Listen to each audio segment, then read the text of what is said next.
Hello students, PG semester 3 नहीं PG semester 3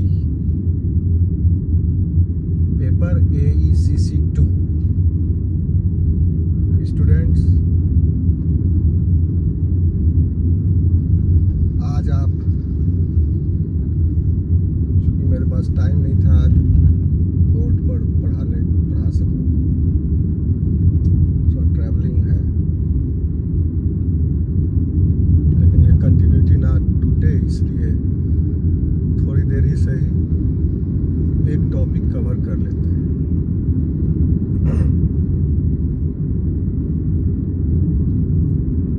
इसी unit 2 का इम्पोर्टेंट टॉपिक है। यूनिट 1 हम लोग कवर कर चुके हैं AECC 2 पेपर का। यूनिट 2 में हम लोग चल रहे थे, ओके, वेदांतिक एथिक्स पढ़े थे, कॉर्पोरेट एथिक्स पढ़े थे कल।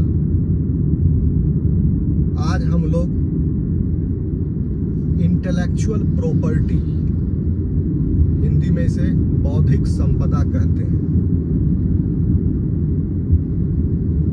बौद्धिक संपदा और इससे जुड़े अधिकार, बौद्धिक संपदा के अधिकार, बौद्धिक संपदा अधिकार यानी इंटेलेक्चुअल प्रॉपर्टी राइट, इसके बारे में जानेंगे। स्टूडेंट्स, बौद्धिक संपदा से आप समझ ही रहे होंगे, यह किसी व्यक्ति के द्वारा के अपनी बुद्धि के द्वारा अर्जित संपदा है, यानी किसी व्यक्ति और संस्था भी जोड़ लीजिए, किसी व्यक्ति या संस्था द्वारा सृजित, जैसे कोई संगीत हो गया, साहित्य, कोई रचना कृति, कोई बुक, कोई कला, कोई खोज, किसी प्रकार का सिंबल, प्रतीक, कोई नाम, जैसे Coca Cola, Pepsi, Videocon, Samsung, ये सब नाम है, कोई दूसरा यूज नहीं कर सकता है। चित्र, logo, design, copyright mark, trademark, patent और भी कई एग्जाम्पल हैं बौद्धिक संपदा के। तो इन सब उदाहरणों में से जो अभी बता रहे हैं, अगर यह किसी व्यक्ति का है, अपना, उसने खोजा है, उसने बनाया है, उसने क्रिएट किया है,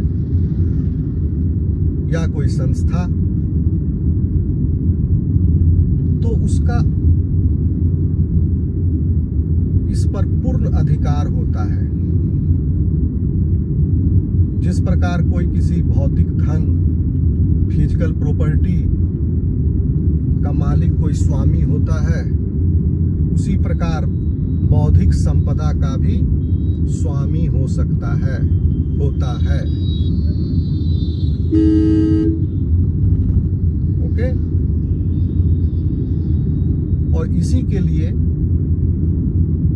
कोई उसका अनऑथराइज यूज ना कर सके, उस व्यक्ति की इच्छा मर्जी के अलावा, परमिशन के बगैर, तो उस व्यक्ति को बौद्धिक संपदा के अधिकार प्रदान किए जाते हैं। इंटेलेक्चुअल प्रॉपर्टी राइट,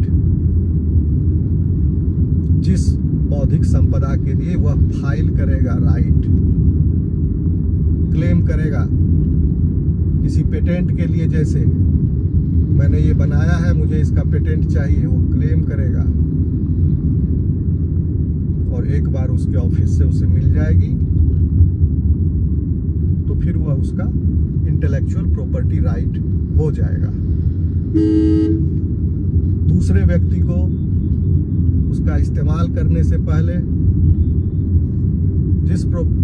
जिस व्यक्ति का वह बौद्धिक संपदा है, जिस व्यक्ति की बौद्धिक संपदा है, वह उससे जुड़े अधिकार उसके पास हैं, उससे उसे परमिशन लेना होगा। या तो पैसा दे के ले, खरीदे, या फ्री में भी ले रहा है तो भी बिना उसके अनुमति के वह यूज नहीं कर सकता है। अगर करता है तो उसे कानूनी रास्ते अपनाने के सारे अधिकार रास्ते, उसमें फिर दंड का प्रावधान है।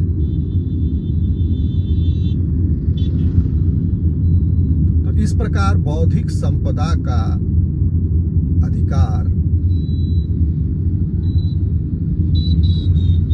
बौद्धिक संपदा को सुरक्षा प्रदान करती है। आप अपने बौद्धिक संपदा के उपयोग पर नियंत्रण कर सकते हैं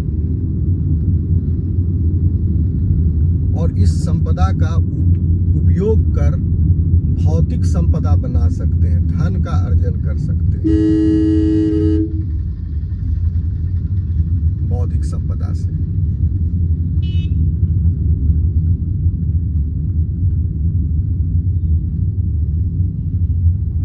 तो और इन अधिकारों को दिए जाने के कारण फिर उत्साह भी बना रहता है। अगर कोई किसी की रचना चोरी करके उसे इस्तेमाल करे और उसका कुछ नहीं हो, तो जो ओरिजिनल राइटर है, जो ऑथर है, उसका उसे हतोत्साहन होगा।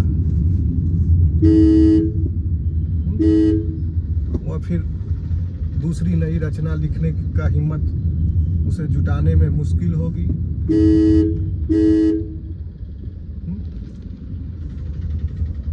फिल्म की पायरेसी होती है, प्रोडक्शन हाउस के पास उसका राइट है, प्रॉपर्टी राइट है, इंटेलेक्चुअल प्रॉपर्टी राइट, फिर भी लोग उसकी कॉपी बनाकर अनऑथराइज्ड रूप से उसके बिजनेस को नुकसान पहुंचाते हैं। पहले बहुत ज़्यादा पायरेसी होती थी, अभी भी होती है, थोड़ी कम हो गई है, अभी ज़्यादा सर्विलेंस हो रही है इस वजह से। तो इस पायरेसी के कारण उसकी इंटेलेक्चुअल प्रॉपर्टी राइट चोरी हो जाने की वजह से उसके बिजनेस पर फर्क पड़ता था, प्रोड्यूसर बर्बाद होते थे, रिलीज होने से पहले पिक्चर रिलीज तारीख से पहले लीक हो जाती थी, रिलीज होने के बाद भी। तो फिर तो आप समझ रहे हो, कोई भी बौद्धिक संपदा, अभी जिनका नाम हम आपको गिनाए, कोई किसी का आर्ट का ड्राइंग हो जाए, म्यूजिक,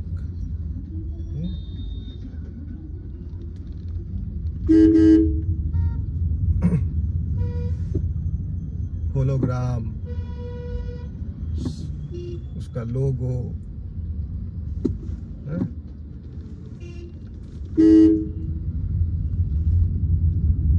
इन सब बौद्धिक संपदाओं के अधिकार होने, सुरक्षित होने जरूरी है।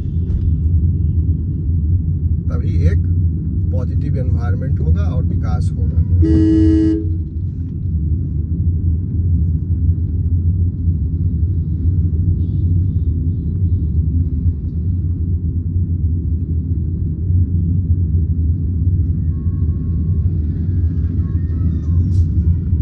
स्टूडेंट्स, थोड़ा ड्राइविंग में दिक्कत बाद में करेंगे, कंटिन्यू। आप बौद्धिक संपदा और बौद्धिक संपदा के अधिकार जान लिए, ठीक है। ये टॉपिक खत्म होता है। इसमें क्या दंड है, नियम है, आईपीसी क्या लगती है, वो सब अभी जानने की जरूरत नहीं है।